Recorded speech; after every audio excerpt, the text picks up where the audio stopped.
Şimdi sözü fazla uzatmadan ilk hikayemizi çekmek üzere yollara düşelim. Tuğba, sen 46 yaşında mısın? Evet. Söylemesi miydi? Tavuk çiftliği kurarız. Dolaşarak yumurta satarız. İşte süt alırız, peynir yaparız. Gerçekten hayatımda yaşadığım en büyük vicdan azaplarından biridir. Evet. Çünkü ortada kalmıştık. Bende bir motto vardır. Bir insanoğlu bunu yapıyorsa ben daha iyisini yapabilirim. Tamam, biz yolumuzu bulduk. Ekmek kazanmaya ejder meyvesi üreterek başlayacağız. Kuşkonmaz yaparız. Haberlerde duyup siparişlere yetişemiyor, ihracata doymuyor gibi başlıklar var ya. Kesinlikle pişman değilim. İyi ki de yapmışım. İçten içe bizim istediğimiz şey tamamen özgürleşmekmiş. Burada haftada 1 veya 2 kere maksimum çöp atıyoruz. Geri dönersem pişman olurum çok fazla. Buranın güzelliklerinin tadını çıkarabiliyor musun? Trafik yok, gürültü yok. Kalktığım zaman tertemiz bir hava var. İstediğim kıyafetle dışarı çıkabiliyorum. Bir şekle girmek zorunda değilim burada yaşarken. Peki müstakil bir köy evinde yaşıyorsunuz. Evet. Dışarıdan gözüktüğü kadar duygusal, romantik ve eğlenceli mi? Çok fazla şey öğrendim. Hani kendi kapasitemin ve gücünün ne kadar fazlaymış bunun farkına vardım. Gerçekten planları varsa ufak ufak alet edevat biriktirmelerini tavsiye ederim. Bunlar işte 3 günlük yavrularımız. Daha çok tazeler. Uras'cığım merhaba. Merhaba, Nasılsın? iyiyim. Şimdi biraz bana kendi hayatını anlatır mısın? Burada köyde yaşıyorsun, mutlu musun? Bir günün nasıl geçiyor? Boyama yapmak istemiştim. Bu işte para var mı? Yani köye göç etmek isteyip de bu işi yapmak isteyen bir insan bu işi kolay öğrenebilir mi? Önce şurada bir kompost alanı görüyorum. Biraz bundan bahseder misiniz? Bir şeyi yetiştirip ürününü alıp onu yemek çok keyifli gerçekten. Ondan önce böyle miydi? Evet, böyleydi. Taşındık, göçtük. Bir de üstüne çiftçi olduk.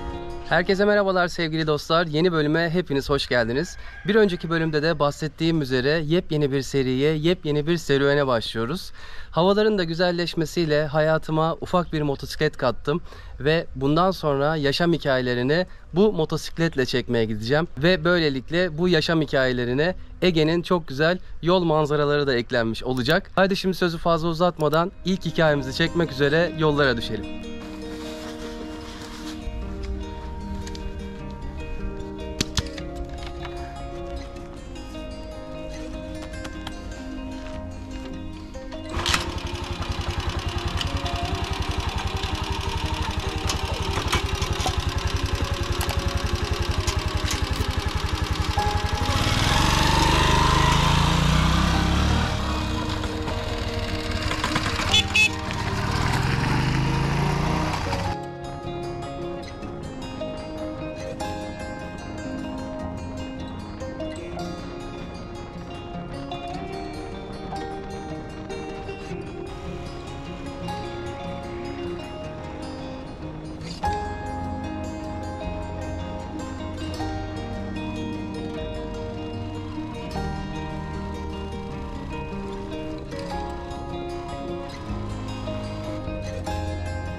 Kinko.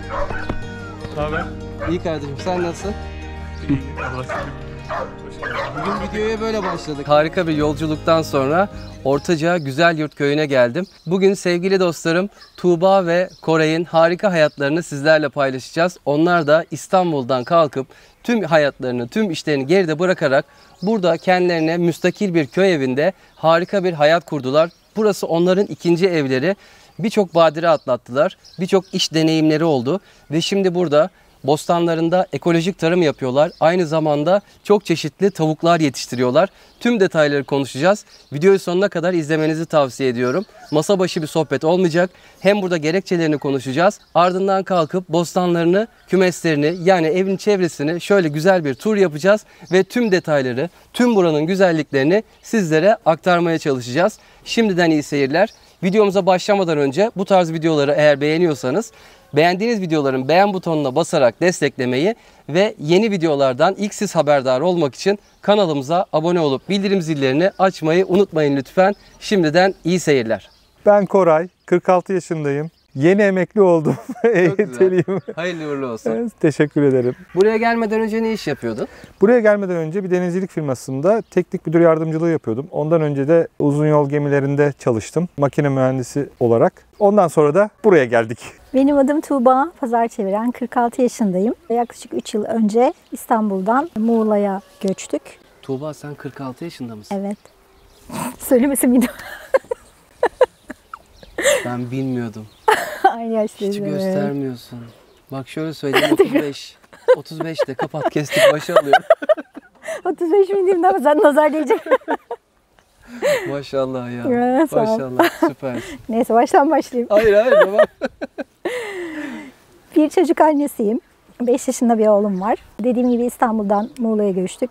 Önce Muğla'nın ikinci beldesinde bir süre yaşadık. Daha sonra Ortaca. Dediğim gibi oğlumuzun okulu vesaire işlerini de düşündüğümüz için biraz daha böyle merkeze yakın bir okula gidebileceği daha rahat bir yere taşınalım diye karar vermiştik. Ortaca'ya geldik. İlk aslında Ortaca'yı gezmeye geldiğimizde bu Sarıgerme'ye giden yol üzerinde ilerliyorduk ve bu bölgeyi bir şekilde böyle içim ısındı ve çok sevdim. Sonrasında da kısmet oldu. Bu tarafta bir ev bulduk. 1 yıldır yaklaşık Güzelyurt köyünde yaşıyoruz. Ortaca'yı ve Güzelyurt'u çok seviyoruz. Niçin göç etme kararı aldınız? Niçin burası? Şimdi ilk önce niçin burasını söyleyeyim. İstanbul'da yaşıyorduk. Deprem korkusu fazla basmaya başladı. Araştır deprem faylarının hepsini ezberledik. Nerede ne var? Balıkesir, Çanakkale. Genelde Ege ağırlıklı düşünüyorduk. Anne baba Egeli. Bir oradan da kan çekiyor. En sonunda buraya karar verdik. İlk önce Köyceğiz'in Ekincik köyüne göçtük. Orada bir süre kaldık 7-8 ay.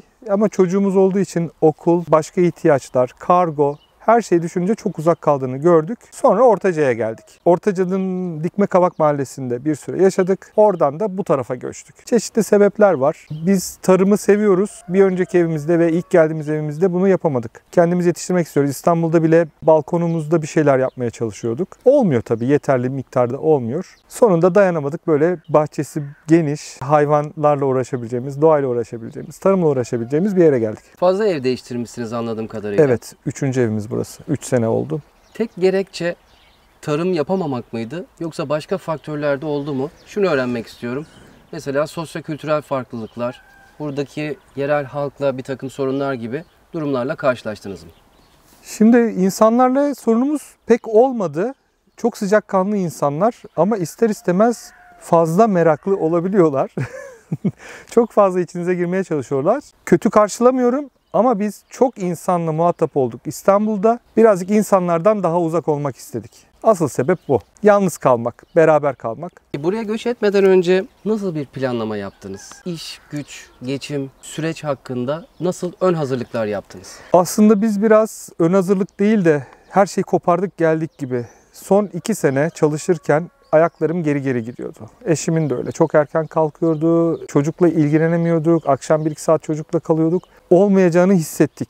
Ben eşime telkinlerde bulunuyordum. Her göçen Türk erkeği gibi. Sizde de öyle bir hanım ikna etme süreci oldu. Var. Öyle bir şey var. Olmayacağını düşünüyordum. Kendimize bir karavan yaptık.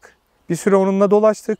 Çocuğumuz oldu. Onunla beraber kamplara gittik. Yurt dışına dahi çıktık onunla. Hatta ben evi, barkı, her şeyi satalım, işleri bırakalım. Karavanla gezelim, kültürümüz artsın, insan görelim. Yolda da bir şeyler yaparız, ekmeğimizi kazanırız diye düşünüyorum. Cesursun. Mecbur cesur olmak gerekiyor. Elimizden işler geliyor. Oturduğun yerde köle sistemiyle kalmak hoşuma gitmiyor. Proje adamıyım. Bir sürü proje yapıyorum, deniyorum. Zirveye çıkana kadar onu yapıyorum. Belki sonradan sıkılıyorum ama her şeyi yapmaya çalışıyorum. Yolda da illaki fotoğraf çekeriz, bileklik yaparız, kahve yaparız. Bunu yapabiliriz diye düşündüm. Tuğba biraz ikna olur gibi oldu. Sonra işte videoları seyretmeye başladık. Seni de orada gördük, tanıdık. Ama tabii buralarda karşılaşabileceğimiz hiç aklımıza gelmiyordu. Sonradan hatırlıyor insan. Ne yapalım, ne edelim, işleri bırakalım diye ilk önce alıştırdım. Ondan sonra kredi borcu olan bir evimiz vardı. Satalım dedik. O sırada pandemi patladı. Pandemiyle alakası yok göçmemizin ama evimizi satalım dedim. Tuğba da bana güvendi. Daha doğrusu evin satılmayacağına güvendi. Oh dedi, 7-8 ay satılmaz. Cumartesi emlakçı bir tanıdığımız var. Çok hoş bir insan. Evi de ondan almıştık. Geldi, fotoğrafları çekti. Pazartesi ilana koydu. Salı akşam üzere ev satıldı. Çok hızlı oldu. Olacağı var ya. Aynen. Karavanımız o hafta Cuma günü satıldı sabahtan. Bir tane arabamız vardı. Öğleden sonra o satıldı. Her şey bizi bu tarafa doğru yönlendirdi. Ama pandemi olduğundan seyahat izni verilmiyordu o zamanlar, hatırlarsın, sokağa bile çıkamıyorduk. Ben gittim 3 saat Kadıköy Belediyesi önünde soğukta titreyerek başvuru için bekledim. Beni oradan reddettiler, gönderdiler. En sonunda kafama dank etti. Devletten bir başvuru yapayım. Bir hafta içinde başvuru çıktı, izin çıktı. Toparlandık, geldik biz de. Ama burası için bir planımız açıkçası yoktu. Ne iş yaparız dedik. Hiç yoktan bir yer kiralarız. Tavuk çiftliği kurarız. Dolaşarak yumurta satarız. İşte süt alırız, peynir yaparız. İlerisi için bir plan yapmadık. Peki var mıydı öncelik? Mesela az önce bahsettiğim meslekler arasında hiç bunlar yok. Bahsettiğinde hayvancılık, çiftçilik, böyle bir tecrüben var mıydı, yoksa giderim öğrenirim, ben her şeyi yaparım güveniyle mi oldu bu kararlar? Çok küçükken yaşadığımız yer Tuzla'da yaşıyorduk. Tarla, bağ, bahçe gördük. Bir kısım işler yaptık ama çok uzun zamanlar olmuştu. Her şey değişiyor. Ama biz bu işi yaparız diye düşündük. Bende bir motto vardır. Bir insanoğlu bunu yapıyorsa ben daha iyisini yapabilirim. Güzel. Yani Alman da gelip karavan yapıyor, Türk de yapıyor. Demek bunlar insan. Ben de yapabilirim. Evet. O cesaretimiz vardı açıkçası. İnsan hayal ettiği, aklından geçirebildiği her şeyi yapabilirmiş, gerçeğe çevirebilirmiş. Doğru söylüyorsun. Bak bunu düşünmemiştim hiç. Benim lafım değil bu. Ama hani duymadığım bir lafta hayal edebiliyorsan Lafı. yapabilirsin. Tabii. Çok güzelmiş. Koray söyledi, işte benim hanımın ikna sürecim oldu dedi. Sen pek istemiyor muydun? Soğuk mu bakıyordun? Ya Öyleyse neden? Aslında benim hiç aklımda yoktu açıkçası şimdi. Ama özellikle oğlum olduktan sonra, bir çocuk sahibi olduktan sonra hem çalışan anne olmak çok zor ve benim yaptığım iş çok erken başladığım bir işti. Saat 6.30 gibi ben evden çıkıyordum. Hangi sektördü? İlaç firmasında çalışıyordum. Ruhsatlandırma departmanında yönetici olarak çalışıyordum. Beyaz yakalıydım yani. Evet. Beyaz yakalı bir köleydim. Öyle söyleyeyim. Sonrasında çok erken evden çıkıyorum. Oğlum küçük, aileler uzakta, bakacak, emanet edecek bir aile mensubu yok. O yüzden ya yuvaya gidiyor ya evde bir bakıcıyla bir zaman geçiriyor. Bu süreç bizi çok yordu. Bakıcıyla vesaire ilerlemeyince kreşe vermek zorunda kaldık. Orada da çok erken başladı. 15 aylıktı kreşe başladığında ve çok sık hasta olmaya başladı. Bu gerçekten hayatımda yaşadığım en büyük vicdan azaplarından biridir. 15 aylık bir çocuğu kreşe vermek zorunda kalmak. Evet. Çünkü ortada kalmıştık. Bakıcımız bir anda ortadan kaybolmuştu. Sonrasında pandemi patladı. Pandemi olunca bakıcıyı eve alamadık. Çünkü bize oldukça uzak bir mesafeden toplu taşımayla geliyordu ve her yerde ölen insanlar vardı yani pandemi sebebiyle. Zaten şirkette uzaktan çalışmaya geçti, evden çalışmaya geçti. Evden çalışıyordum ama şöyle çalışıyordum. Hani ofiste çalışsam çok daha iyiydi. Çünkü gündüz çocuğa baktığım için ve uzaktan çalışmanın verdiği sürekli bir toplantı halinde olma durumundan dolayı ben gece 12'ye 1'e kadar iş yapıyordum ve çalışıyordum. Bu süreç ciddi yıpratıcı olmaya başladı. Ve sonra eşim de dedi ki biz buradan gidelim mi artık, ne dersin? Yani düşündüm. Çocuğum oldu. 41 yaşında anne oldum ben. Ve çocuğumla yaklaşık günde 3 saat falan vakit geçirebiliyordum. Bu da çok büyük bir etken oldu bizim buraya göçme sebeplerimiz arasında. Sonrasında bir evimiz vardı. Acaba satalım mı, nasıl olur vesaire bir ilana koyduk. Eşim de bahsetmiştir. Çok hızlı bir şekilde satış gerçekleşti. Sonrasında her şey, bütün hayatın akışı bizi bu tarafa doğru yönlendirdi. Ve biz de böylece gelmiş olduk. Çok güzel bir hikaye aslında. Ve şu anda mutlusunuz da. Çok mutluyuz. Yani evet. mutlu sonlu bir hikaye. Böyle de devam eder inşallah. İnşallah. Çünkü her hikayede böyle güzel, romantik, duygusal olmuyor. Evet. Senin nasıl bir ön hazırlığın oldu? Hem mental olarak hem de böyle fiziksel olarak nasıl bir çalışma oldu? Ön hazırlıkların neler oldu? Göçmeden önce aslında bir taşınma süreci geçirdik. Daha öncesinde şirketimle görüşerek ayrılacağımızı belirttik. Belli bir çalışma süresinden sonra oradaki işlerimi tamamlayıp şirketle ilişkimi kestim. Sonrasında taşınma süreci oldu ve buraya geldik. Bir anda aslında bizim gelişimiz çok hızlı oldu. Aslında çok fazla bir ön hazırlık da yapamadım açıkçası. Yaşayacağız, göreceğiz. Şehirde yaşadığım hayattan ne kadar kötü olabilir ki diye düşündüğüm için çok fazla bir hazırlık yapmadım açıkçası. Ki çok da iyi bir hayat oldu bizim için. Son 3 yılda yaşadığımız hayat. Biraz da böyle yaşamak lazım hayatı. Yani evet, plan yapmak önemli. Sorumluluklarımız var, çocuklarımız var. Kendimizi bir yaprak gibi rüzgara bırakamayız. Bazen de biraz böyle hani ipleri de gevşetmek lazım. Hayata Aynen. izin vermek lazım. Aynen. Bize güzel yollar çizmesi için, güzel insanlarla tanışmak, yeni kapıları açması için de biraz böyle planların da dışına çıkmak gerekiyor diye düşünüyorum. Süreçte ne gibi zorluklar yaşadınız ve bu zorlukları nasıl aştınız? Göç ederken mi, etmeden öncesi mi? Yok, ben Her artık türlü. hani göç ettiniz. Yolculuk badireleri atlatıldı ve evinize yerleştiniz. İlk gününüzü geçirdiniz ve sonra süreç başladı. Bundan sonraki süreci merak ediyorum. Şimdi evi sattığımız için kredi borçlarımızı, bütün kredi kartlarının hepsini ödedik. Bir miktar nakit para kaldı. Açıkçası biraz ona güvendik. Yalan yok. Ama tabii bununla bir şey olmayacağını Hazıra fark daha ediyor dayanmaz. insan. Daha dayanmaz ve çalışmadan oturmak bana göre değil. İlla ki bir şeylerle uğraşacağım. Bir gün pazardan ejder meyvesi aldım. Biz onu yurt dışında tatmıştık. Hiç tadı bir şeye benzemiyordu. Hatta Tuğba kızdı. Bu tatsız şeyi niye aldın? Ya dedim, C vitamini deposu. Uras yesin. Tadına baktık, çok hoşumuza gitti. Biz bunu araştıralım. Türkiye'de de yetişebildiğini gördük. Dedik ki tamam, biz yolumuzu bulduk. Ekmek kazanmaya ejder meyvesi üreterek başlayacağız. O yüzden de Ortaca'ya göçmemiz sebep oldu. Bir sera kiraladık. Fidelerimizi aldık. Serayı hazırladık. Meyveleri ektik. Ama tabii kiracılıkla olmuyor. Bunu herkes söylüyordu. Biz sadece görelim önümüzü diye bu şekilde bir yola girdik. Hakikaten olmadı. 3. senemiz güzel meyve vermeye başladı ama başta konuşulanlarla sonrakiler tutmuyor maalesef. Kiracılığın bir zorluğu o. Şu anda aklıma bir şey geliyor. Tabii. Bak, spontane bir şekilde. Seninle başka bir bölüm daha çekelim. Bu konuyu masaya yatıralım. Çünkü herkes hayal kuruyor, romantik hayaller kuruyor. Oraya gideriz, çiftçilik yaparız, yumurta yetiştiririz, evet. ejder meyvesi yaparız, kuşkonmaz yaparız. Haberlerde duyup siparişlere yetişemiyor, ihracata doymuyor gibi başlıklar var ya, insanlarda bu gibi algılar var, yanlış yönlendirmeler var. Bunları masaya yatırdığım benim başka bir serim var. Sende de çok tecrübe olduğunu şu anda görüyorum. Bunu ayrıca bir konuşalım. Söyleyecek şeylerim var orada. Tamam. Bayağı kötü tecrübeler diyeyim, iyi tecrübeler diyeyim ama insanlara bir faydam olacağını düşünüyorum orada. Televizyonda, haberlerde gördükleri gibi değil. Şimdi ticari kısmını çok fazla detaylandırmadan, Tamam. hani süreçteki göç hareketinizdeki zorluklarla devam edebiliriz aslında. Aslında biz çok zorluk çekmedik. Gayet rahattık. Yaşın verdiği bir olgunluk var. Daha önce başardığımız işler var. Onun bir özgüveni var. Aç kalmayacağımızı düşünüp geldik. Bir de burada yaşamak istiyorsa insan bazı zorluklara da katlanacak. Zorluk olarak görmeyecek. Bana göre öyle. Ejder meyvesi konusu açık kaldı. Onu kapatalım. Ejder meyvesi işine girdiniz. Girdik. Sonra? Tarlayı su bastı. Yaz kış su bastı. Olmadı. Bitkilerimiz çürüdü. Bir kısmını kurtarabildik. Onlardan 30-40 tane meyve aldık. Tadımlık yemiş olduk. Meyvenin tanesi çok paraya patladı. Evet, bize ikram etmiştiniz. Evet, size de ikram Onu etmiştik. yerken düşünmüştüm bayağı bir. Evet, Ben ne evet. yiyorum şu anda diye. Aynen. Onu kapattık. Her şey bir tecrübe ama, değil mi? Tecrübe. Ben pişman değilim ondan. Kesinlikle pişman değilim. İyi ki de yapmışım. Toprakla uğraşmayı öğrendim orada. Gücüm arttı. Öyle ben geleyim 5 dönüm yer yapayım, her baba yiğidin harcı değil. Bunu açık açık söylüyorum. 1 dönüm bahçeyi işlemek çok büyük iş. Çok yorucu. Sadece onunla uğraşmak bile bir iş. Ama yapılmayacak diye bir şey yok. Yapılır. Gerçekten bu hayatı yaşamayı çok istiyorduk. Eşim de, ben de. Buraya geldikten sonra bunun çok daha farkına vardık. Aslında içten içe, alttan alta bizim istediğimiz şey tamamen özgürleşmekmiş. Buraya gelince, onu fark edince çok daha keyifli olmaya başladı yaşadığın her Değil şey. mi? Peki genelde erkekler daha çok istiyor. Kadınlar birazcık geri kalıyorlar ve istemiyorlar.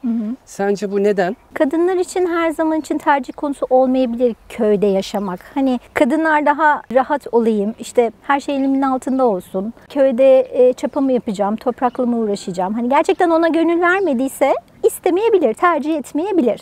Buraya geldiği zaman bunu yapmak da zorunda değil ki. Değil aslında tabii ki ama burada dediğim gibi şehirde yaşadığın gibi bir sosyal ağ, sosyal çevre zaman içinde oluşuyor. Ama bir AVM yok, bir alışveriş merkezi yok.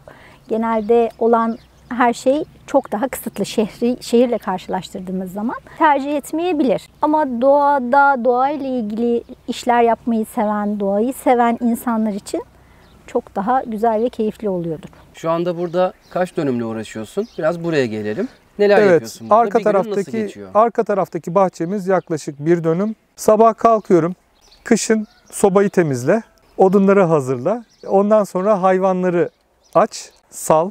Tavuklarımız kapalı kalıyor akşamları. Hem yabani hayvanlardan korumak hem de burası biraz rüzgarlı. Rüzgar aldığı zaman çabuk hastalanıyorlar. Sabahleyin tavukları açıyoruz, kümeslerin bakımını yapıyoruz. Yemlerini veriyoruz, sularını tazeliyoruz. Yumurtaları topluyoruz, en zevkli kısmı. Verim aldığımız kısım benim çok hoşuma gidiyor. Ondan sonra genel bahçe işleri. Çocuk zaten zamanımızı alıyor. Onunla vakit geçirmek çok keyifli. Akşam üzeri bir yorgunluk kahvesi. Ondan sonra tekrar tavukların kapanması, suları, yemleri. Hiç hiç sıkılmadan güzelce geçiyor günümüz. Biraz tavuk işinin detayından bahseder misin? Yani yumurta tavukçuluğu mu yapıyorsun? Çünkü orada ben farklı böyle alanlar gördüm. Farklı çeşitler üretiyorsun. Birazdan gezeceğiz de zaten oraları. Biraz bundan bahseder misin? Tabii ne ki. çeşit bir hayvancılık yapıyorsun? Şimdi Orpington cinsi tavuklar, bunları bir abimden gördüm. Kaynağı İngiliz, Amerikan. Etlik tavuk diye geçiyor. Renkleri falan çok güzel. Birazcık da iri. Göreceksin zaten. Yumurtaları da çok güzel. Güvercin hastalığı gibi tavuk da bir hastalıkmış. Sarıldığın zaman buna bırakamıyorsun. Onu da alayım, bu çeşidi de yapayım derken biraz büyüttük. Güzel yumurta alıyoruz. Yumurtaları bunların kuluçkalık. Süs tavuğu bakmak isteyenlere satabiliyoruz. Tavukları veya civcivleri satıyoruz. Hem bir geçim kaynağı oluyor hem hobi oluyor. Köy tavuklarımız da var. Ayrıca onlar da yumurtluyor. Onları sırf yemelik yapıyoruz. Bir tane küçük tavşanımız var. Orasımızı aldık onu da. Çok güzel. Tavuklarla ilgili söyleyeceğim Daha tamam. detaylı başında da konuşabiliriz. Tamam. Biraz da bostanından bahseder misin? Bir gıda güvenliği için burada kendi gıdanızı yetiştiriyorsunuz. Ekolojik yapıyorsun, ilaçsız yapıyorsun diye biliyorum. Doğrudur. Neler yetiştiriyorsun ve size yetiyor mu bu yetiştirdikleriniz? Bize genelde yetiyor. Zaten pazar, çarşı birazcık uzak buraya. Ayağımızı da dışarıdan kesmek amacıyla yaptık. Artık eskiden hobiydi. Senin son videolarında duyuyorum. Hakikaten gereklilik. İstanbul'dan kaçışımızın bir büyük sebebi de gıda güvenliğiydi. Ve ben özellikle her gün bir kova çöp atıyorduk. Ona çok sinir oluyordum. Kocaman kova çöp. Ne var içinde? Ambalaj. Sırf ambalaj. Yiyecek ambalaj. Burada haftada 1 veya 2 kere maksimum çöp atıyoruz. Sıfır atık olayına Sıfır burada atık geçiyorsun. neredeyse. Evet. O da 1-2 işte deterjan paketi vesaire. Öbür türlü yiyecek atıkları da zaten tavuklarımıza gidiyor. Ürettiğimiz sebzeyle benim çok aram yoktu. Burada çok sebze yemeye başladım. Çok hoşuma gitti. Taze taze koparıp pişirince çok farklı. Domates, biber, ya Brüksel lahanası, brokoli, karnabahar dahil var. Bizim çocuğumuz karnabahar diye pazarda bize azar yapan bir çocuk. O da çok sebzeyi seviyor. Özellikle onun için yaptık zaten. Bir günün burada nasıl geçiyor? Canın sıkılıyor mu? Aslında canım hiç sıkılmıyor. Herkes, bütün arkadaşlarım da bana bunu soruyor. Nasıl diyor? Canım sıkılmıyor mu? Sıkılmıyor. Çünkü 5 yaşında bir oğlum var. Zaten çok fazla vaktimi alıyor. Sonrasında bahsettiğimiz gibi hayvanlarımız var. İşlediğimiz bir bostanımız var. Çiçeklerim var, bahçem var. Onların bakımı var. Gün içinde aslında sabah dışarı çıksam akşama kadar hiç boş vaktim kalmıyor diyebilirim. Bu işleri burada mı öğrendin? Önceden tecrüben var mıydı? Önceden sadece İstanbul'da saksıda çiçek yetiştiriyordum. Yoktu. ama büyüklerimden gördüğüm şeyler vardı. Ailemden gördüğüm, onlar da bahçeli yerde oturuyorlardı İstanbul'da daha önceleri. Hala müstakil bir yaşam sürüyorlar onlar da. Oradan gördüğüm şeyler vardı ama birebir deneyimlediğim bir şey yoktu açıkçası. Burada hiç kendine şu soruyu sordun mu? Biz ne yapıyoruz ya? Çok zorlandığın, çok yorulduğun, böyle pişmanlık duyduğun anlar oldu mu hiç? Pişmanlık duyduğum, daha önce niye gelmedik? En büyük pişmanlık bu. Ne yapıyorum derken, ya bu yaşta nasıl kaçtık biz buraya göçtük? Emekli olmayı bekliyor insanlar. Nasıl yaptık bunu diye düşündük. Bu arada başında söyledim sohbetin, emekli oldum ama hiç aklımızda olan bir şey değildi. Yeni kanunla bu mümkün oldu. Normalde 56 yaşında emekli olacaktık. Hatta bir abim dedi bana, ne işin var bu yaşta köyde?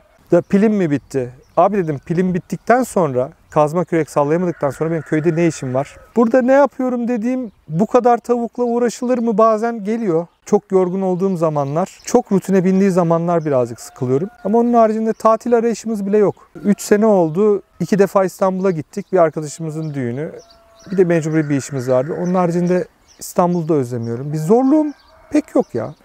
Akşam yatınca çok rahat uyuyorum, keyif alıyorum. Burada bir tek zorluk ot. Herkes var. Otla mücadele zor ama ilaç kullanmıyoruz, yoluyoruz, biçiyoruz. Burada en fazla dediğim tek kullandığımız gülleci bulamacı. Onu da kendimiz yapıyoruz kükürt ve kireçle. Üzümleri atıyoruz. Sebzeleri atmıyoruz olduğu kadar. Evet. Onlar da kısmetini yesin. Bir zorluğumuz yok. Pişmanlık duymadım. Hiç pişmanlık duymadım. Geri dönersem pişman olurum çok fazla. İnşallah geri dönmek zorunda kalmam ki bu saatten sonra çok zor o ihtimal. Tabii ki hayatta her şey olabiliyor. Ama gelmeseydim çok pişman olurdum. Erken geldiğimiz için şanslı azınlık içindeyiz. Her şeyi yapabilecek güç ve kapasitedeyiz şu anda yaş itibariyle. O yüzden hani daha geç olsaydı, keşke daha önce olsaydı derdim mutlaka. Ben şansa çok inanmıyorum. Sana şimdi şunu sorayım. Siz evinizi satmayı, buraya gelmeyi, bu hayatı kurmayı tercih etmeseydiniz, bunun için bu adımları atmasaydınız, bu güzellikleri yaşayabilir miydiniz? yaşayamazdık. Sadece hafta sonu küçük gezilerle doğa yürüyüşleri, işte piknikler vesaire, doğayla iç içe olmak isterdin her fırsatta. Böyle bir hayatı yaşayıp deneyimleyemezdiniz. Buraya geldikten sonra bu hayatın güzelliklerini daha çok hissediyorsun ve farkına varıyorsun. Uzaktan tabii ki çok güzel görünüyor. Zorlukları var mı? Var tabii ki. Ama çok keyifli bir yaşam. Nedir o zorluklar? Burada iş gücü, yani tamamen senin iş gücüne bağlı yapılan işler. Bir şey yapmak istiyorsan hani burada tamam birini de getirtip yapabilirsin. Hani belki 6 ay sürer bitmesi. Çünkü bu çevrenin insanı çok Yavaş, rahat evet. ve yavaş. Bizim büyük şehirde yaşadığımız gibi bir zaman kavramları yok. Her şeyi zaman için o kadar yaymışlar ki. Hani bugün olmazsa ya bir şey birisiyle anlaşıyorsun, geleceğim abi bugün. Adamı aramasan bir hafta gelmiyor. Yani öyle bir Bir gün alacağım 3 tane ustayı oturtacağım böyle kameranın karşısına. Anlatın kardeşim diyeceğim ya. Sizin diyeceğim bu rahatlığınızın kaynağı nedir? Bir yerden para mı buluyorsunuz? Bir yerden altın mı çıkarıyorsunuz? Keyfi mi çalışıyorsunuz diyeceğim. Çünkü hakikaten öyle gibi gözüküyor. Ama burada yaşayan insanlar gerçekten özgür. Yani o çekirdekten yetişme tarzı öyle. Bizim bakış açımız onlarla işte orada çakışıyor. Biz öyle bir yaşam yaşamadığımız için, öyle bir özgürlük tatmadığımız için o yüzden çok anlam veremiyoruz. Ama burada yaşayınca ve bu hayatın özgürlüğünü farkına varınca anlayabiliyorsun onları. Evet. Ben biraz araştırdım bu konunun temelini. Coğrafyadan kaynaklı. Burası sıcak ya 8 ay. Donarım, üşürüm, aç kalırım korkusu olmadığı için bu çok böyle içgüdüsel bir şey. Böyle bilinç altından gelen bir dürtü. Evet. O yüzden burada çok rahat insanlar. Onun coğrafya ile alakası olduğu söyleniyor. Konuyu çok dağıtmayalım. Çok güzel bir yerde yaşıyorsunuz. Burası harika bir yer. Evet. Gördüğüm kadarıyla ama başında çok da fazla iş var. İşten güçten fırsatın kalıyor mu? Buranın güzelliklerinin tadını çıkarabiliyor musun? Tatile gitmiyoruz dedin. Bir tatil beldesine çok yakın bir yerde yaşıyoruz. İçinde yaşıyoruz. Ama tatil yapabiliyor musun? Her günüm tatil. Yani kafama göre kalkabiliyorum. Sabahleyin 10.30'da kalkabiliyorum. O rahatlığım var. Sabah git hayvanları 7.30'da aç. Ondan sonra yat uyu. Öğlen canın sıkıldı, yoruldun, uyu. Sıkıntı yok, dinlenebiliyorsun. Fırsat da kalıyor. Hobilerim de var benim. Müzik var, bilgisayarla uğraşıyorum, kitap okuyabiliyorum. Çocukla çok zaman geçirebiliyorum. Deniz yakın. Yazın zaten sabahleyin kahvaltıyı bile orada yapıyoruz. Komple topluyoruz arabanın arkasına her şeyi. Akşama kadar orada kalıyoruz. O yüzden pek tatil ihtiyacım olmuyor. Çocuğun büyümesine şahit olmak çok güzel bir duygu değil mi? Büyük şehirlerde insanların en büyük problemi işte çocukları ya yuvalarda ya anneannelerde, babaannelerde. Sabah bırakıyorlar, akşam alıyorlar. Biz Çocuk de- bir bakıyorsun büyümüş. Biz de yaşadık onu. 18 aylıkken çocuğumuzu yuvaya vermek zorunda kaldık. Çok zor bir şey. Çok isyan ediyordu zaten, o yaştan ağlıyordu devamlı. Hatta sabah 3.30'da 5.30'da kalkıyordu. Annesi 5.30'da kalkıp işe gidiyordu. Buraya geldiğimiz ilk sabah 10.30'da kalktı kerata. O zamandan beri akşam yatıyor. 9'da 10'da kalkıyor. O açıdan güzel. Ama Yani- zaman konusuna gelince zaman ayırabilir insan. Programlı gittikten sonra, işleri biriktirmedikten sonra zaman çok kalıyor. Genelde kış ve bahar döneminde işlerimiz daha yoğun. Yaz döneminde hava sıcak olduğu için ve artık bostan işleri rutine bindiği için çok fazla vaktimiz olabiliyor. Denize çok yakın bir konumda yaşıyoruz. O yüzden genelde denize çok sık gidiyoruz. Oğlumuz da çok seviyor. Kendimiz de çok faydalanıyoruz. İşte çevrede görmediğimiz yerler oluyor. Turistik bir bölge olduğu için gezip görecek çok fazla yer var. Onları değerlendiriyoruz. Genelde yaz sezonu biraz böyle tatilci modunda geçiyor açıkçası. Çok güzel. Bu hayatın en çok sevdiğin yanları ve hiç sevmediğin yanları. Hiç sevmediğim, çok olumsuz bir insan. Aslında ben çok olumsuz bir insanım. Niye her şey böyle olumlu dedim, onu da şaşırıyorum ama demek ki gayet mutluyum ben burada. Burada ne bileyim, toprağa basabiliyorsun. Çocuğum çok mutlu. Ya, sinekten korkan çocuk var. Ama bizimki geçen gün şurada su birikintisine girmiş. Baba, kaplumbağa buldum. Su kaplumbağası bulmuş getirmiş. Yerden kazıyor, solucan çıkarıyor. Tavuklarıma vereceğim diyor. Demin yonca koparıyor. Tavşanıma yonca vereceğim diyor. Bunlar çok mutlu ediyor beni. Çok güzel. Çocuğun güzel büyümesi çok mutlu ediyor beni. Temiz hava var, trafik yok. İlk geldiğimde korna çalıyordum ben insanlara. Tuğba dalga geçiyordu benimle. Ne yapıyorsun sen diye. Hakikaten durdum düşündüm. Burası İstanbul değil ki. Nereye yetişeceksin? Kaç dakika geç kalabilirsin? Geç kalsan ne olacak? Ucunda ölüm yok ki. Çok sıkmışız şehirde kendimizi. En sevdiğim şeyleri bunlar. Burada biraz herkes bahseder. Sinek, böcek, yılan, bunlar fazla. Ama dikkatli olunduğu sürece hiçbir şey yok. Evin içine girmediği sürece hiçbirisini de öldürmüyoruz. Onu zaten kedi ve tavukla bertaraf edebiliyorsun. Evet, edilebiliyor. Bir de biz onların alanındayız. Çok klasik olacak ama sen bir şey yapmadıktan sonra yılan sana ne yapar? Ya hiçbir şey yapmaz. Kaçıyor zaten. Öyle. Bütün hayvanlar öyle. Yani biz şu evladına zarar vermezsen ya da üstüne basmazsan Aynen öyle. bir hayvanın aynen. bir insanın saldırdığı görülmemiştir. Aynen öyle. Doğru söylüyorsun. Avustralya'da da yaşamıyoruz sonuçta. Ya, işte mesela göç kısmında oraya gitmek istemezdim. Dünyanın en tehlikeli hayvanlarını oraya Aynen koymuşlar. yani. Fazla sevmediğim yanı yok. Bazen kışın çok fazla yağmur yağıyor. Çok uzun süre yağmur yağdığı zaman bazen sıkılabiliyorum. Sevdiğim yanları trafik yok, gürültü yok. Kalktığım zaman tertemiz bir hava var. İstediğim kıyafetle dışarı çıkabiliyorum. Bir şekle girmek zorunda değilim burada yaşarken. İstediğim, sevdiğim işleri yapmak için çok fazla vaktim var. Çocuğumla çok fazla vakit geçirebiliyorum. Sürekli birlikteyiz zaten. Her şeyi birlikte yapıyoruz. O benim küçük bahçıvanım. Sürekli bahçede birlikteyiz. Bazen ektiğim şeyleri yolup ot zannedip koparabiliyor ama bunlar da işin cilvesi. Evet, olsun, o da tavşana tavuğa veriyor. Evet, aynen. Yine doğanın içinde dönüyor. Yine aynen. Kıyafet dedin az önce.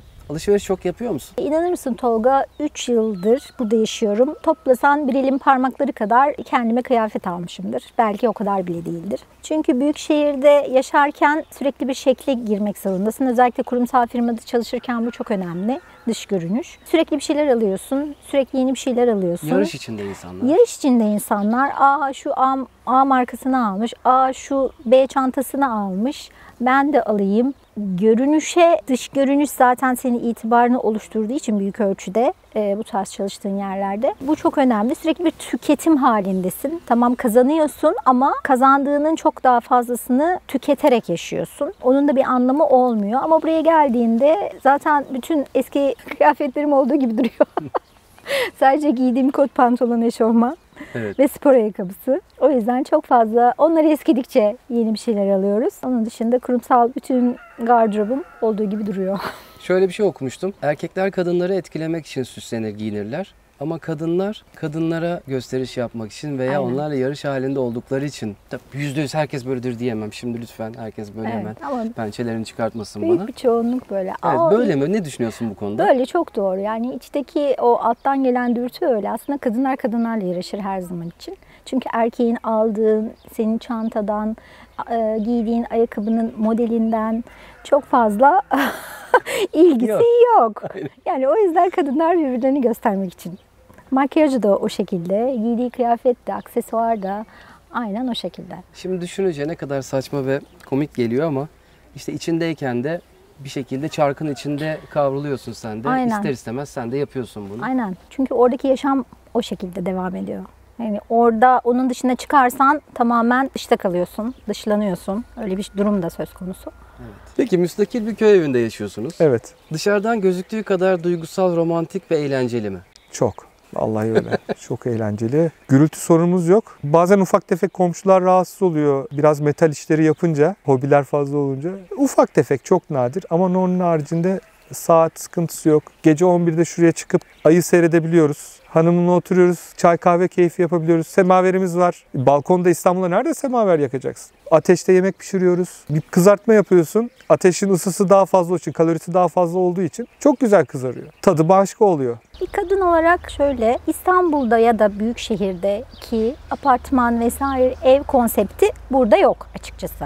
O kadar konforlu evler değil. Ya da kullanış bakımından düşündüğümüz zaman o kadar kullanışlı olmayabiliyor bazı köy evleri. Hani şu anda bizim yaşadığımız köy evi hani bizim açımızdan bizim istediğimiz kriterlere uygun ve bizi tatmin ediyor. Ama ya çok işte böyle villa tarzı yapılarda yaşamanız gerekiyor eğer bütçeniz müsaitse. O şehir yaşantısındaki evlere konforuna ulaşmak istiyorsanız, ama köy evleri daha mütevazi, daha basit ama ihtiyacı karşılayan tarzda. Bu arada ufak tefek de burada doğal ürünler üretiyorsunuz kendiniz. Evet. Ekolojik ürünler üretiyorsunuz. Evet. Hatta bunları satıyorsunuz da Doğru.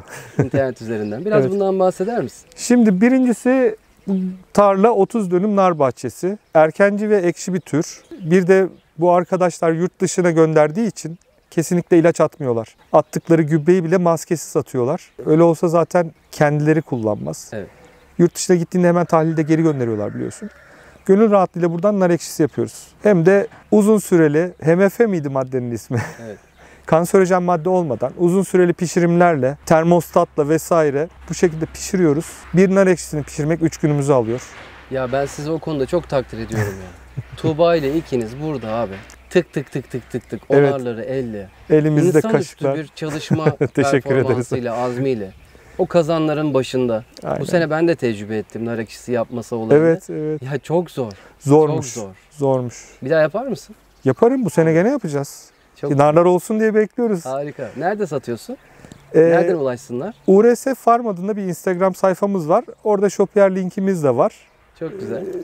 Ne bileyim, mesela tarımımızı kendi malzemelerimizle yaptık. Nar ekşisi bahçeden topla, pişir.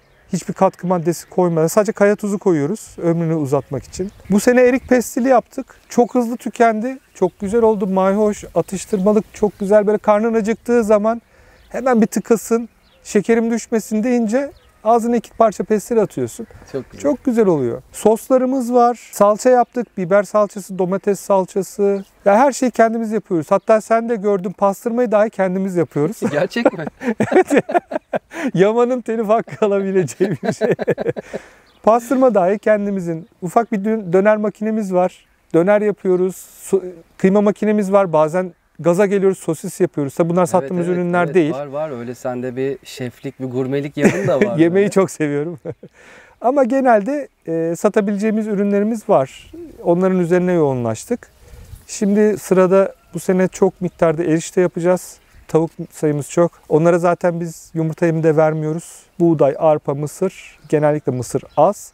Ev atıkları, bahçedeki çıkan sebze atıkları bayıla bayıla yiyorlar zaten. Çok güzel. Böylelikle de bir gelir kapısı da olmuş oluyor size. Tabii gelir kapısı oluyor. Çünkü az önceki konuşmalarımızın içinde insanların aklına şu soru gelecekti. Nereden geliyor bu değirmenin suyu şeklinde. Evet. O konuları ayrıca konuşalım dedik ama yani bir kısım bu. Önemli kısım da bu. Daha Ufak doğrusu. bir ev var. Bahsetmek ister misin? Bir tane de misafirleri ağırladığımız 1+1 yerimiz var. İstanbul'dan geldiğimiz için, orada da çevremiz çok olduğu için Koray ben geliyorum diyen çok insan oluyor. Arkadaşım geliyor, öbür arkadaşına söylüyor. Onları misafir ediyoruz.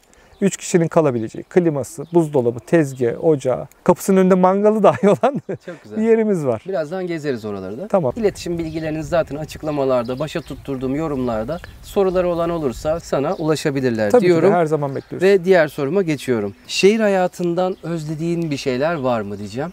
Siparişle yemek gelmesini bazen özlüyorum. Çok yorgun. Ama Ya inanır mısın? Bu cevabı çok alıyorum ya. evet. Bazen çok yoruluyoruz. Kolumuzu kımıldatacak halimiz yok. Ama işte genelde stoklu çalışıyoruz. Buzluğumuzda da bayağı çabuk yapabileceğimiz şeylerimiz var. Gene kendimizin yaptığı. Onlardan çıkarıp yiyebiliyoruz. Ama bir faydası da kilo almıyorsun. Fuzuli bir şey yemiyorsun. Ben buraya geldiğimde çok kilo aldım. 94 kiloyla geldim, hatırlıyorum. Buraya geldim. Gözümüzün önünde eridin ya. Teşekkürler. 105 Harikasın. kilolara falan çıktığımı hatırlıyorum. Şimdi 84-83 kilolarda falanım. Dışarıdan yemek yememenin de bir faydası. Tabii ki canım. Zaten şu anda dışarıdan yemek yemek günümüz koşullarında Ekonomik hiç Çok değil. Sağlıklı gene bir sürü işletmeyi tenzih ederim ama burada hala esnaf tarzında, esnaf zihniyetiyle güzel üretenler de var. Yemekleri güzel yapanlar da var çarşıda ama çok sağlıklı olduğunu düşünmüyoruz. başka da bir şey yok herhalde anladığım kadarıyla. Şehir hayatını trafiğini, kalabalığını, gürültüsünü, stresini falan özlememişsin. Vallahi iş yerinden bir arkadaşım var Turan adında. Gözümde tutuyor. Çok sevdiğim bir kanka. 16 sene beraber çalıştık. Her şeyi paylaştık. Bir onu çok özlüyorum. Değil mi ya? Evet. Vallahi bir arkadaş, şaka bir yana, Ortamda, evet. bir arkadaşları özleyebiliyorsunuz. Onun haricinde o gürültü, kalabalık kesinlikle. İstanbul'u turist olarak çok seviyorum, öyle söyleyeyim yani. Ama farkında mısın? Burada da çok güzel bir arkadaşlık ortamımız oluştu. Tabii ki burada daha rahat seçebiliyorsun. Tabii. Öbür türlü iş yerinde 15-20 kişiyle çalışıyorsun. Hepsiyle arkadaşlık etmek zorundasın. Ay çok kötü bir şey o. Mecbur. Ya, bir profesyonellik de arkadaşlıkla. onu getiriyor ama gene de her gün yüzde bakmak zorunda kalacağın insanlar oluyor. Komşun oluyor. Apartmanda 16 daireydik. Çok kişiyle görüşmüyorduk ama her gün yüzünü gördüğün insanlar Tabii. oluyor. Çok istemediğin insanlar oluyor. Burada sevdiğim komşum var. 3-5 tane güzel arkadaşım var senin gibi. Teşekkür Onlar ederim. bize yetiyor valla. Süpersin. Çok sağ ol. Karşılıklı duygularımız. Teşekkür ederim. Buraya geldin. Ekolojik tarım ve hayvancılık dışında benim bildiğim başka hobilerin de var. Tahminatlar yapıyorsun, ahşap işleriyle uğraşıyorsun, marangozluk merakın olduğunu da biliyorum. Evet. İleride güzel bir şeyler de yaparız. Beraber seninle. de yapmak isterim seninle. Evet. Bu hayat buraya geldikten sonraki süreçte yeni olarak sana neler kattı? Neler anlatabilirsin? Yeni olarak sakinleştim. Çok sakinleştim. Dinginleştin evet. Dinginleştim. Şehir beni çok asabi yapıyormuş. Her an her şeye çok çabuk parlar bir insandım. Sabrım arttı. gereksiz olduğunu gördüm özellikle. İnsanların daha önemli olduğunu daha da gördüm. Fazla kişinin değil, öz kişinin iyi olduğunu gördüm. Evet. En çok şey katan da işte daha evvel bahsettik. Çocuğumuz için doğanın önemi. Çok seviyor. Değil mi? O böyle büyüyünce biz de çok seviyoruz. Her gün çamur içinde, günde 3 defa kıyafet değiştiriyor. Böyle bir rahatlık işte. Sevdiğimiz kısımlar bunlar. Çok fazla şey öğrendim. Hani kendi kapasitemin ve gücünün ne kadar fazlaymış bunun farkına vardım. Hani ben bir tarlada bel de yapabiliyorum, çapa da yapabiliyorum. Bir dönüm bahçeyi işleyebiliyorum da. Tamamen bakımını da yapabiliyorum. Tabii ki eşimin lojistik olarak destekleri sayesinde. Takım oyunu zaten. Takım oyunu, evet. Hani yapmak zorunda kalsam yapabilirim. Hani bu kapasite var. Hani bazı arkadaşlarım çok şaşırıyor. Ya nasıl bu kadar iş yapabiliyorsunuz? Nasıl yorulmuyorsunuz? Ya çünkü işi yaptıkça kapasiten artıyor, performansın artıyor ve yorulmuyorsun. Bir de bunu da sevdiğimiz için bir şey yapmadan duramayan bir insanım zaten. Ben mutlaka bir şey yapmam gerekiyor. Bir projem olacak hayatta mutlaka. Uras'cığım merhaba. Merhaba. Nasılsın? İyiyim. YouTube'a hoş geldin. Sen de. Şimdi biraz bana kendi hayatını anlatır mısın? Burada köyde yaşıyorsun, mutlu musun? Neler yapıyorsun? Bir günün nasıl geçiyor? Boyama yapmak istemiştim. Boyama mı yapmak istemiştin? Başka? Bisikletime biniyorum. Peki burada başka neler yapıyorsun? Hayvanların var. Evet. Biraz anlatır mısın? Hangi hayvanların var? İlk başta hayvanlarım vardı. Sonra dinozorları aldık. Dinozorlar aldınız. Çok güzel. Biraz tavuklarını anlatır mısın? Tavuklara nasıl bakıyorsun? Nasıl besliyorsun tavuklarını? Tavuklara yerden kaparık veriyor. Sonra onlar yumurta mı veriyor sana? Sen mi topluyorsun yumurtaları? Evet. Yumurta yemeyi seviyor musun? Nasıl seviyorsun yumurtanı? Göz yumurta. Ne? Göz. Göz yumurta seviyorsun. Yaman da çok seviyor. Annene babana yardım ediyor musun tarlada çalışırlarken? Onlara böyle bahçıvanlık yapıyor musun? Yapıyorum. Keyif alıyor musun? Evet. Yoruluyor musun? Yoruluyorum. Burada hiç canın sıkılıyor mu? Sıkılmıyor. Arkadaşların var mı? Var. Okula gidiyor musun? Ara verdim. Ara mı verdin? Tabii canım, hep okul. Biraz da ara vermek lazım değil mi? Bir yazına kadar. Evet, yazın sonuna kadar tatil. Burada en çok neyi yapmayı seviyorsun? Ben burada sadece tavukları beslemeyi seviyorum. Denize gitmeyi de seviyorsun. Annen öyle söyledi, doğru mu? Doğru. Dondurma yemeyi seviyorum. Dondurmayı mı seviyorsun? Onu kim sevmez? Ben de çok seviyorum. Yaman Yaman da seviyor. ne kadar? Çok.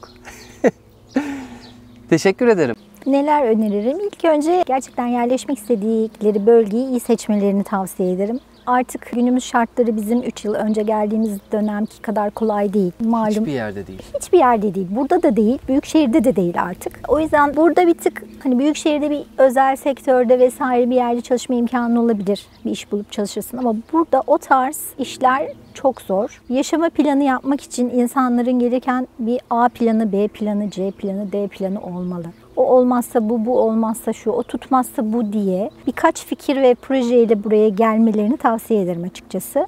Ya da belli bir birikimle, ayakta Ya duracak da kadar. ayakta duracak kadar bir birikimleri varsa, hani hiç yani birikim olmayan insanlar da gelip yerleşip bir hayat sürüyorlar ama zorluk yaşamamaları için bir şekilde belli bir birikimle gelinmesi gerekli artık bu saatten sonra. Yer çok önemli, yapacakları iş çok önemli, kafalarındaki proje önemli. Bunları hayata geçirebilecek güç ve kapasiteleri var mı? Bu hayatı gerçekten yaşamak istiyorlar mı? Köy hayatını gerçek anlamda yaşamak istiyorlar mı? Yani Bu çok beklentilerini iyi önemli. belirlesinler. Evet, aynen.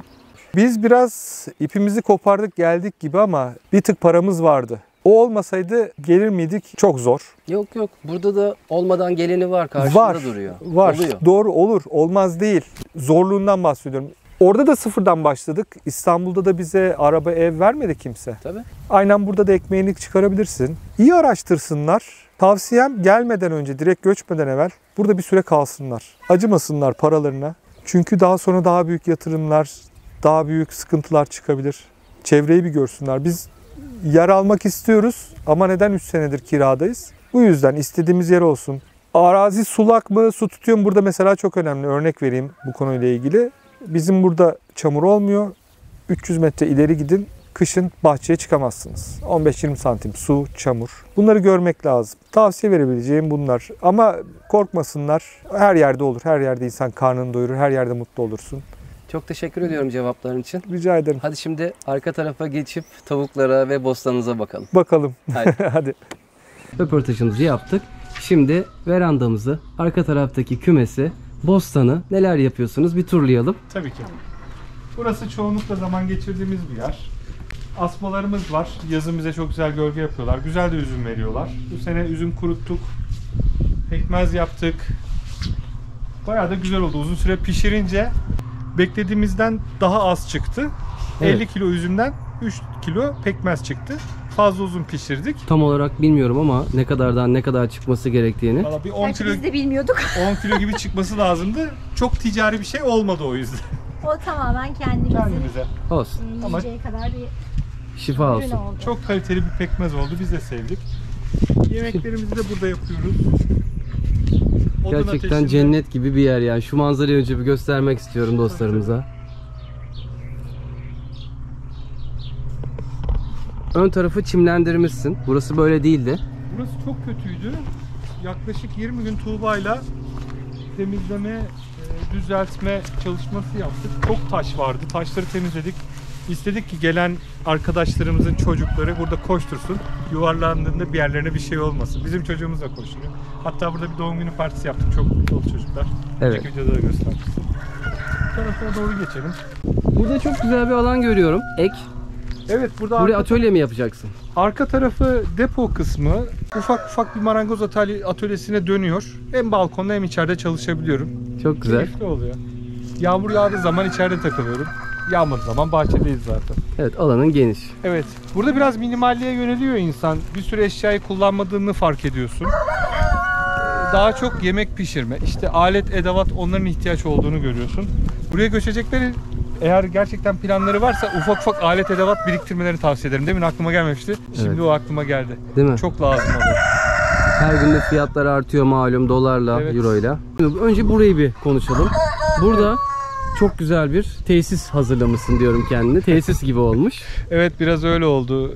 Burada işçi bulmak, eleman bulmak, ne bileyim usta bulmak çok zor. Mecburen her şeyi kendiniz yapıyorsunuz. Bu kümesleri, demirleri hepsini tek başıma yaptım. Tuğba da sağ olsun hep boyadı. Bana yardımcı oldu. Düzenli olursa bir kere baştan düzeni yaparsanız sonradan çok rahat ediyorsunuz. Şimdi bunlar ayrı ayrı cinsler. Aynı cins ama renkleri farklı. Birbirine karışmamaları lazım. Safkan olmaları lazım. O yüzden ayrı ayrı koridorlar yaptık. Mutlu mesut da geçiriyorlar. Çok da güzel oldu. 12 taneydi yaz başında, geçen sene başında. Şimdi 60 civarı var. Hepsi bizim ürettiklerimiz.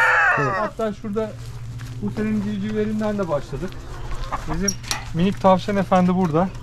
Çok da sevimli kerata. Salıyorsunuz değil mi ara sıra? Salıyoruz tabii. Bunları da salıyoruz. Bunlar işte 3 günlük yavrularımız. Daha çok tazeler.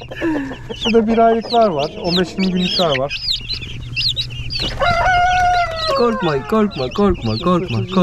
Korkma. Anam ya.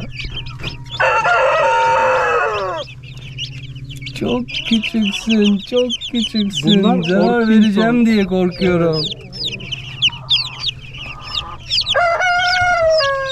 Anam sen ne yapıyorsun ya? Hadi bakalım. Korkutmayalım, huzurlarını bozmayalım. Bunlar Orpington cinsi. Etlik tavuk aslında. Daha ben söyleyeyim, İngiliz ve Amerikan menşeili. Evet. Kesemiyorum. Kıyamıyorsun. Kıyamıyorum, çok kötü. Ama bir yerden sonra mecbur kalacağım. Çünkü çok horoz olduğu zaman zarar veriyor diğer dişilere. Şimdi Tuğba'ya şunu sormak istiyorum. Tuğba, evinin tam dibinde böyle bir tavuk çiftliği var. Evet. Kokuyor mu? Rahatsız oluyor musun? Zorlanıyor musun? Sen bu işlerde yardımcı oluyor musun? Öğrendin mi? Öğrendim. Öncelikle koku konusuna geleyim. Kokmuyor. Çünkü biz bunları çok düzenli altlarını temizliyoruz. Eğer bu temizlik yapılmazsa ciddi bir koku oluşur. Buna çok önem veriyoruz. Çünkü yaşadığımız yere çok yakın. Sabah rutininde hayvanları açıyoruz, yemliyoruz. Ondan sonra akşam rutininde de yine yemleyip kapatıyoruz. Eşimin işi olduğu zaman, müsait olmadığı zaman ben yapıyorum. Ama büyük çoğunlukla Koray yapıyor bu işleri. Her şeyde olduğu gibi bunda da temizlik şart. Temizliği aksatırsan, Yavaş yavaş devam edelim. Tabii. Gürültüden de seyircilerimizi kurtaralım. aksattığımız anda hastalık başlıyor. Çok çabuk hastalanabiliyorlar. Evet. altlarındaki gübre diyeyim, onların çıkardığı gazlar hayvanları çok çabuk etkiliyor. Bak zaten arada yumurta var. Taze yumurta böyle işte. Gel Tolga'cığım.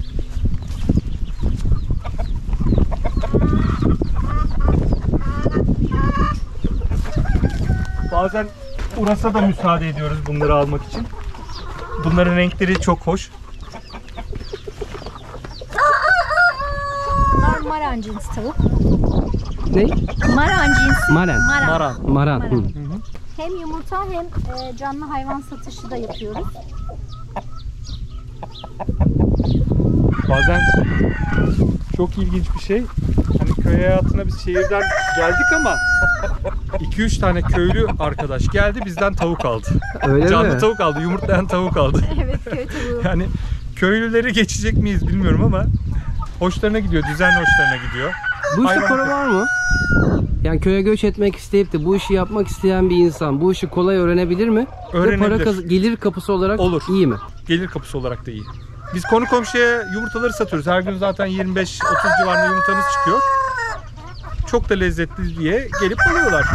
Yani biraz daha üstüne gitsek, atıyorum Dalaman'a gidip arabayla bir servis yapsak, apartmanları dolaşsak bayağı iyi bir gelir getirir. Değil mi? Onu tabii ki tavuk sayını arttırırsın. Yumurtalık Tabii. Tabii. tavuk sayısını arttırırsın. Bunlar süs tavuğu olduğu için bir tık pahalı. Bir tık değil mi? Bayağı bir pahalı aslında.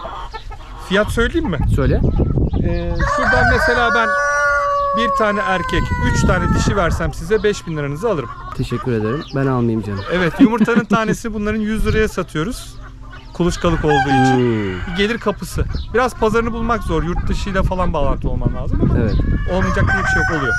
Evet. Oluyor. Güzel bir sektörmüş. Evet. Ama tabii ki hiçbir şey böyle oh bunun gibi 5 tane satış yapsam demek de olmuyor. Yok. Geçen yaz 150 tane civcivimiz öldü. Bir anda bulamadık sebebini. Bizim de acemiliğimiz. 150 bin lira gibi bir kayıp. Ya Yani görünmeyen bir kayıp. tabii. Her iş gibi dışarıdan gözüktüğü gibi değil. Çok iyi incelemek, iyi hazırlanıp girmek lazım. Aynen. İşleri çıkışları olan bir iş. Hani sürekli bu yıl çok iyi hasılat yapıp seneye dinamikler hiç böyle olmayabiliyor. Mesela bu sene deprem oldu. Çok etkiledi bu işi. Evet. Pek inanmadığım kuş gribi var. Dışarıdan kuş gribi geliyor diye itlaf ediyorlar hayvanları. Onun zararı oldu. Bir de seçim yaklaştı. Üçü bir araya gelince biz şu anda biraz durgunluk var. Ama gene de yemini çıkarıyor. Tamam. Onu videomuzun içinde konuştuğumuz gibi Evet, saklıyorum onları. Ufak evet, ipuçları. evet. Mesleki bir sohbetimiz daha olsun Yapalım. seninle. Evet. O zaman tüm detayları paylaşalım. Köye göç ve cins tavuk yetiştiriciliğinde para var mı? Satış yaparak, yumurta satarak burada geçim sağlanır mı? Bir aile geçinir mi? Başlığında bir video çekin. Seve seve başıma Tamam. gelenleri anlatabilirim. Tamam. Çok uzun tecrübelerimiz olmadığı için kısa zamanda hızlı tecrübe ettik. Çok uzun zamanda değil. Onları çok iyi anlatırız. Tamam. Biz Tuğba'ya Tarım Köy İşleri Bakanı diyoruz. Neden? Herhangi bir ekim olduğu zaman bunu nereye ekmemiz lazım? Ne zaman ekmemiz lazım? Bu Yani- olur mu olmaz mı? Genelde bu işler bende. Evet. Bunun araştırmasını ben yapıyorum genelde. Evet. İşleri de ben yapıyorum. O yüzden hani Erkan da dahil Tarım Köy İşleri Bakanı'na bir danışmam lazım diyor bir şey ekmeden önce. Çok güzel. Bostana başlamadan önce şurada bir kompost alanı görüyorum. Biraz bundan bahseder misiniz? Geri dönüşümün başlangıcı diyeyim. Gübre almak zor, pahalı. Bizde de bir sürü doğal atık çıkıyor. Niye değerlendirmeyelim dedik. Araştırdık. Çok da kolay olduğunu gördük. Sadece elinizdeki otu, tahtayı, kartonu, ne bileyim yiyecek atıklarını atıyorsunuz. 10 günde bir maksimum, haftada bir karıştırıyorsunuz. Diğerini aktarıyorsunuz. Sırayla aktarıyorsunuz. 2-3 ayda size mis gibi bir Müthiş. gübre çıkıyor. Toprak çıkıyor daha doğrusu. Harika. Sebze yataklarında, yükseltilmiş sebze yataklarında, özellikle çiçeklerde veya bir sebze üretiyorsanız toprağı çok kazmadan üzerine bir yığın yaparak çok güzel sebzeler yetiştirebilirsiniz. Harika. Plastik olmayan her şeyi bunun içine atabiliyoruz. Boyalı olmayan kartonlar. Kartonun da özelliği solucanları çekiyor. Solucan demek bize gübre demek. Toprağın karışması demek. Elinize sağlık. Teşekkürler. Evet Tuğba'cığım söz sende. Şimdi Tarım ve Köy İşleri Bakanımız olarak. Burada kışlık ekimlerimiz var. Hala ürünleri yeni almaya başlıyoruz. Burada baklalarımız var. Yeni hasat etmeye başlayacağız. Özellikle içlenip derin dondurucuda saklıyoruz biz bunları. Çok güzel hava oluyor. Evet. Ve tazesi de çok lezzetli oluyor. Ve bir şeyi yetiştirip ürününü alıp onu yemek çok keyifli gerçekten. Sonrasında yazlık ekimler için çalışmalara başladık. Yavaş yavaş. Yine hala kışlık ekimlerimiz var burada. Ben Yine araya halalarımız- gireyim. Lafını kesiyorum şekerim ama ben buraya gelene kadar bakla yiyen bir insan değildim. Hiç sevmezdim. Ama akşam bunu pişirip önüme koyduğumda deli gibi bakla yiyorum. Bunu dereotuyla, sarımsaklı yoğurtla olur. Aynen. Evet. Yani Çeşitli çeşitli. Evet, çeşitli. Fava yerdim sadece. Meze türü bir şey olduğu için severdim ama taze baklaya bayılıyorum Evet. şu anda. Süper. Lahana denedik bu yıl. Biraz kışlık ekimlerini bir tık geç bıraktığımız için çok fazla lahana hasatı yapamadık. Ama karnabahar ve brokoli hasatı yaptık. Pırasalarımız var. Pırasa hasatını yaptık. Birkaç kök Brüksel lahanamız var. Onlar yavaş yavaş olgunlaşmaya başlıyor. Bezelyelerimiz çok keyifli. Evet. Çiçekleri de çok seviyorum, bayılıyorum. Çok güzel. Hani bu kadar güzel bir çiçeği olduğunu bilmiyordum daha öncesinde. Tuğba bir şey soracağım. Bir dönümden bahsediyoruz. Evet. Yani bu bir eve çok fazla. Bunların satışını yapıyor musunuz? Derin dondurucuda, uzun vadeli saklama yöntemleriyle kendimiz için üretiyoruz Evet. aslında. Ama tabii Peki. fazla çıkınca taze yemek isteyenler uğrayıp alabilir veya kargola da kargo yapabiliriz. Niye olmasın? Evet, o da olabilir. Yani bakla çok mesela. O da Bu olabilir. sene beklediğimizden fazla çıktı. Evet, Bence orada mantıklı düşünelim. olabilir. Yani. Olabilir, evet. Ürettiğimiz biberlerden toz biber yaptık. Biber Evet. salçası yaptık. Peki otla nasıl mücadele ediyorsunuz? Yoluyor musunuz? Malç görüyorum. Evet, malçın faydasını çok gördük. Şuraya arka tarafı göstereceğim size sonra. Burası komple o haldeydi. Ya gidelim oraya doğru. Kestik otları. Çapalama, belleme yaptık. Baktık gene çıkıyor. Yağmur görünce çıkıyor. Malç örttük. Güneş almadığı için canlanamıyor, uzayamıyor. Üzerinde de yürüdüğümüz için baskılanıyor bir tık da. Malçtan çok rahatız. Daha evvel söyledik, hiçbir şekilde kimyasal bir şey kullanmıyoruz. Olursa olur, olmazsa olmaz malçlarımız. Evet. Hem yürüyüş yolu oluyor malçlar, hem biraz otun çıkışını engelliyoruz. Ama araları manuel yolla, elle, çapayla yoluyoruz. Zaten 2 sene üzerinde kaldığın zaman bu toprağın pek ot kalmıyor. Bak burası yeni. Orası geçen seneden yaptığımız. Oralarda doğru düzgün ot yok. Ondan önce böyle miydi? Evet, Evet. böyleydi. Ben devam ediyorum bu tarafa. Tırpanla kes, dirgenle taşı. Evet. Bu arada hatırlayanlarınız vardır. Buraya gelince benim bir anım depreşti. Biz buraya kovan koymuştuk. Hatırlıyorum. Aralardan kaçarken. Erkan'la Tolga'yı koşarken şimdi gördüm. Acemi arıcılar. Ya işte tam şeyin örneği. Hani baktığın zaman, emek verdiğin zaman Böyle. böyle bak ne kadar Yüz güzel. olduk ama before after var ya. Evet. Aynen bu. Bakarsan bağa, bakmazsan dağa. Evet. Yaptıkça da keyifleniyor insan. Oturuyoruz burada, seyrediyoruz. Yorulduğumuz zaman kenara çekiyoruz, böyle kahvemizi alıyoruz. Vay be, biz buralara geldik, taşındık, göçtük. Bir de üstüne çiftçi olduk. Hayvancı oldunuz. Evet. Hayvancı olduk. Orada işte bir gübre temizlemesi var ya. Bir o canımı sıkar.